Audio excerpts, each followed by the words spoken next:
नमस्कार, स्वागत है आप सभी का आपके आरोही यूट्यूब चैनल पर। आज का आपका टॉपिक है जैवमंडल, जो विविध परीक्षाओं के दृष्टिकोण से UP PCS, BEO, RO, ARO व अन्य एक दिवसीय परीक्षाओं के लिए हम इसको पढ़ाएं। इसके पहले एक बात कहनी है कि आप लोग हमारे इस चैनल को लाइक, शेयर, सब्सक्राइब जरूर करें, ताकि कोई भी सूचना या कोई भी पठन पाठन से संबंधित बातें आप तक आसानी से पहुंचता रहे। इसी के साथ आइए देखते हैं जैवमंडल किसे कहा जाता है। जैवमंडल के बारे में देखें तो ये एक बात आपके अंदर उभर के आती है, जैवमंडल किसे कहा जाता है। जैवमंडल का अभिप्राय है पृथ्वी पर मौजूद समस्त प्रकार के जीव जंतु, वनस्पतियां और उनके आसपास के पर्यावरण को जैवमंडल कहा जाता है। फिर से ध्यान दें, समस्त प्रकार के जीव जंतु, वनस्पतियां या समस्त प्रकार के जीव व उनके आसपास के पर्यावरण। अब पृथ्वी पर मौजूद का अभिप्राय क्या है? पृथ्वी पर का अभिप्राय है कि पृथ्वी पर आप देखते हैं, ये पृथ्वी है, पृथ्वी पर आपका जल भी पाया जाता है, अर्थात जलमंडल में प्राप्त जितने प्रकार के जीव होते हैं और उन जीवों के बीच जो अंतरक्रिया होती है या उन जीवों के आसपास जो जलमंडल के आसपास का पर्यावरण होता है उसे ठीक है शामिल किया जाता है। फिर इसी के साथ स्थल पर जितने प्रकार के जीव पाए जाते हैं और उनके आसपास का पर्यावरण कहने का अभिप्राय होता है, जैसे पर्यावरण का टॉपिक हम कहे हुए हैं, पर्यावरण परिधन आवरण, दो शब्दों के योग से। और पर्यावरण में आपके चारों तरफ दो चीजें दिखती हैं, या तो जैविक या अजैविक। यहाँ हमने बताया कि जीव और उनके आसपास का पर्यावरण, अर्थात जैवमंडल के अंतर्गत जीव के साथ साथ उनके आसपास का पर्यावरण भी आते हैं, चाहे पर्वत हो, पठार हो, नदियां हो, ये समस्त चीजें हों, या वायुमंडल का जो क्षेत्र हो जहां तक जीवन संभव है उसको जैवमंडल के अंतर्गत शामिल किया जाता है। और इसी के अंतर्गत एक पॉइंट्स और आते हैं, जो ये वायु है,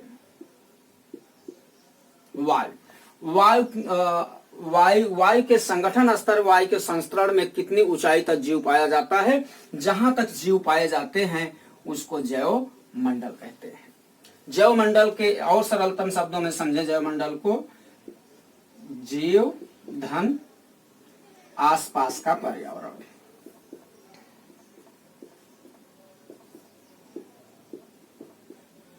ठीक है, इसी को आप कहते हैं जैवमंडल। यहां लिखा भी गया है, पृथ्वी के समस्त जीव तथा तो उनके आसपास के पर्यावरण जो इन जीवों के साथ क्रिया करते हैं तो उसे आप जैवमंडल कहते हैं। इसको आप देखते हैं, ये जीव, अब यहाँ स्थल पर भी विविध प्रकार के जीव, जल पर विविध प्रकार के जीव, या वायु के अंतर्गत जहां तक जीव पाए जाते हैं विविध प्रकार के जीवों को जैवमंडल कहा जाता है। इस जैवमंडल का ऊर्जा का स्रोत सूर्य है।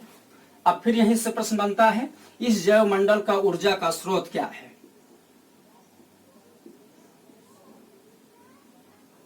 ऊर्जा का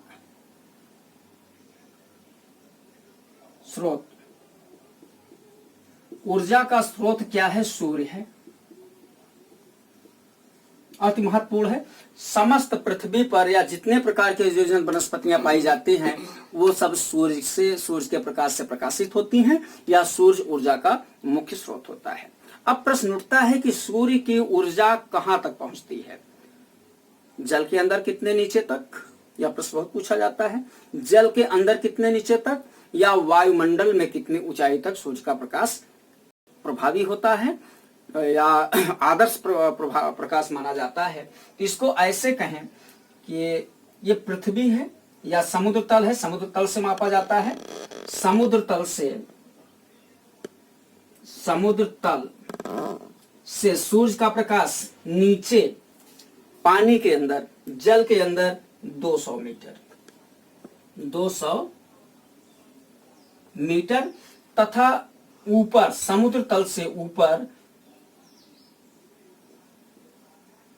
6000 मीटर, ध्यान रखेंगे 6000 मीटर की ऊंचाई तक इधर नीचे सूर्य का प्रकाश पहुंचता है, इसके नीचे सूर्य का प्रकाश नहीं पहुंचता।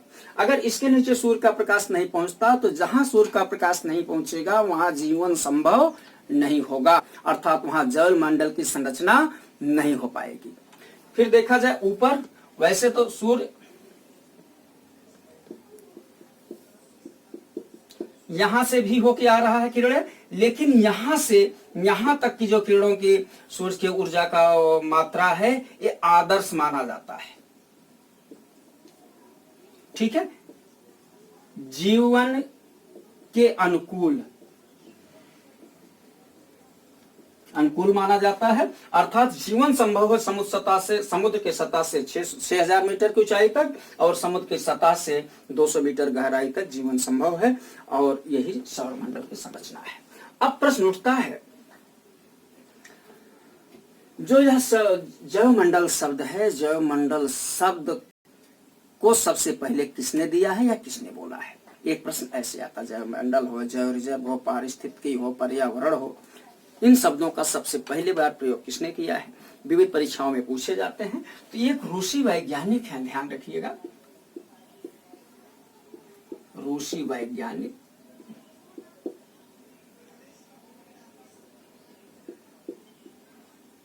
वर्नाडस्की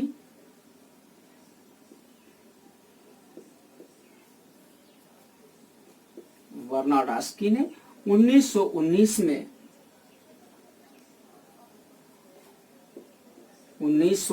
में सबसे पहले जैवमंडल शब्द दिया था। क्या दिया था? जैवमंडल शब्द सबसे पहले दिया था।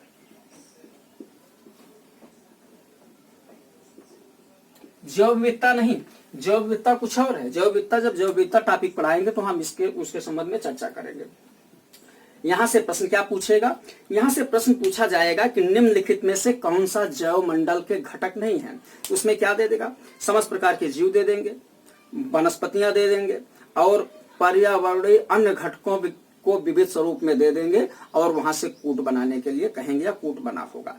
आपको अब यह देखना है, पृथ्वी पर मौजूद, वायुमंडल में मौजूद, या जल के अंदर मौजूद विविध गहराई या ऊंचाई तक विविध प्रकार के जीव और उनके आसपास के पर्यावरण जो हैं, चाहे जलीय पर्यावरण हो या वायुवीय पर्यावरण हो या क्या कहते हैं स्थलीय पर्यावरण हो, इन समस्त को मिला के जैवमंडल कहा जाता है। अब ये प्रश्न फिर आपसे पूछा जाता है कि जैवमंडल की निम्नलिखित में से कौन से सबसे छोटी इकाई है, और जैवमंडल की सबसे बड़ी इकाई कौन सी है, या जीवन की सबसे छोटी इकाई कौन सी है और जीवन की सबसे बड़ी इकाई कौन सी है, या जैवमंडल के संगठन स्तर को आरोही या अवरोही क्रम में आपको सजाना होता है। यह प्रश्न आपके लिए एक बहुत आता है, तो इसको एक चार्ट के माध्यम से आइए हम समझते हैं।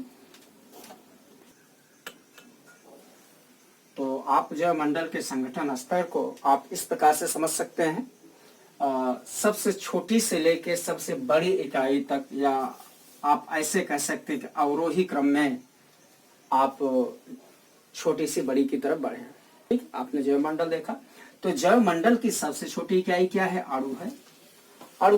अणु ये कहा? पानी और डीएनए में, और परमाणुओं का समूह, इसको क्या कहेंगे? इसमें किसके अंतर्गत? परमाणुओं का समूह और रासायनिक यौगिक की सबसे छोटी इकाई माना जाता है। अणु को परमाणुओं का समूह, रासायनिक यौगिक की सबसे छोटी इकाई मानी जाती है। इससे बड़ी इकाई क्या होती? कोशिका होती है। कोशिका को जीवन की सबसे छोटी इकाई मानी जाती है। और जैवमंडल की सबसे छोटी इकाई किसको मानी जाती है? अणु को मानी जाती है। और जीवन की सबसे छोटी इकाई किसको मानी जाती है? कोशिका को मानी जाती है। फिर इसके अंतर्गत तंत्रिका कोष आते हैं, फिर कोशिका समूह के अंतर्गत ऊतक, अंगों तथा अंग प्रणाली को शामिल किया जाता है। इसके अंतर्गत तंत्रिका, तंत्र, ऊतक और मस्तिष्क का निर्माण होता है। और अगले स्टेप में इससे बड़ी इकाई होती है जीव। जीव एकाकी जीव, जीव के संबंध में बात होती तो एकाकी जीव, अकेला एक प्रकार का जीव। जैसे मान लें कि इसमें भैंस हो जाए, बैल हो जाए, गाय हो जाए, एक प्रकार का, या मनुष्य हो जाए तो जीव होता। अर्थात एक प्रकार के अणु या डीएनए से क्या मिलकर बनता है, कोशिका मिलकर बनती है, कोशिका से कोशिका समूह बनता है, या इसी को आप ऊतक अंग कहते हैं, कोशिकांग भी इसी को आप कहते हैं। फिर इसी एक ही प्रकार के कोशिकांग से जीव बनता है, जैसे मानव का कोशिकांग, भैंस का कोशिकांग, ठीक है। और इसमें जैविक और क्या कहते हैं जीव और वनस्पतियों को भी शामिल किया जाता है। वनस्पतियों को कोशिकाओं के बारे में पूछा भी जाता है कि वनस्पतियों की कोशिकाओं के ऊपर क्या होता है, एक कठोर परत होती है, उसको हम बाद में देखेंगे।